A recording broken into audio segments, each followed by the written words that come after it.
Hello everyone, welcome to another mini blog.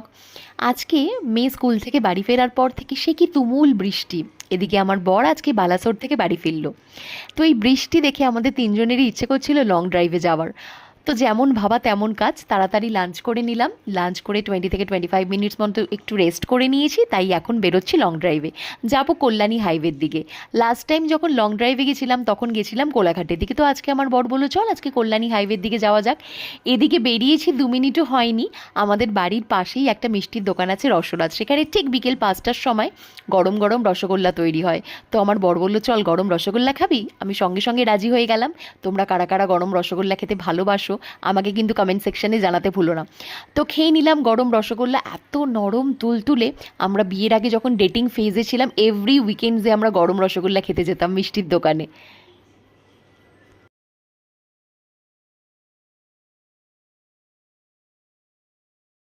ভেবেছিলাম মেয়েকে একটু ঘুম পাড়িয়ে দেবো, আর এই সুযোগে আমরা একটু গান শুনবো। অনেক রিকোয়েস্ট করলাম ঘুমোনোর জন্য, কিছুতেই আজকে ঘুমোলো না, আর আমাদেরকে একটা পছন্দ মতো প্লেলিস্ট চালাতে দিল না। খালি বলছে ফিমেল ভয়েসের গান শুনবো, এই গানটা শুনবো না, এই গানে আমি ডান্স করতে পারবো না। এই করে করে আমাদেরকে একটা গানও শুনতে দিল না। আর এই দেখো আমরা অলরেডি কিন্তু কল্যাণী পৌঁছে গেছি। আগের বার যখন কল্যাণী হাইওয়েতে এসছিলাম তখন পুরো কল্যাণী অবধি এসছিলাম, আর এখানে এসে একটা রেস্টুরেন্টে খেয়েও ছিলাম। কিন্তু এবার না রাতের অন্ধকারে সব কিছু খুঁজে পাচ্ছিলাম না, গুগল ম্যাপ দেখে সার্চ করে করে যাচ্ছিলাম, বাট সব কিছু কেমন গোলমাল হয়ে যাচ্ছিল। এই দেখো এর পাশে একটা কত সুন্দর স্টেডিয়াম রয়েছে। কল্যাণীতে একটা খুব সুন্দর মেলা হচ্ছিল, এত সুন্দর সাজানো ছিল। আর এই মেলা থেকেই হলো একটা ঝগড়ার সূত্রপাত। আমার আর আমার মেয়ের খুব ইচ্ছে করছিল মেলাটায় যাওয়ার। আমার বরের কথা হচ্ছে এখন অনেকটা রাত হয়ে গেছে, কল্যাণী জায়গাটা আমাদের খুব একটা চেনা জানা জায়গা নয়, আর অলরেডি বৃষ্টি পড়ছে, মেলায় যাওয়ার কোনো দরকার নেই। এই থেকে আমাদের তিনজনের মধ্যে শুরু হয়ে গেল তুমুল অশান্তি। আমার মেয়ে তো ঝগড়া করে ঘুমিয়ে পড়লো। আমি 1 ঘন্টা কথা বন্ধ ছিল, তারপর 1 ঘন্টা বাদে ঝগড়াটা মিটিয়ে নিলাম।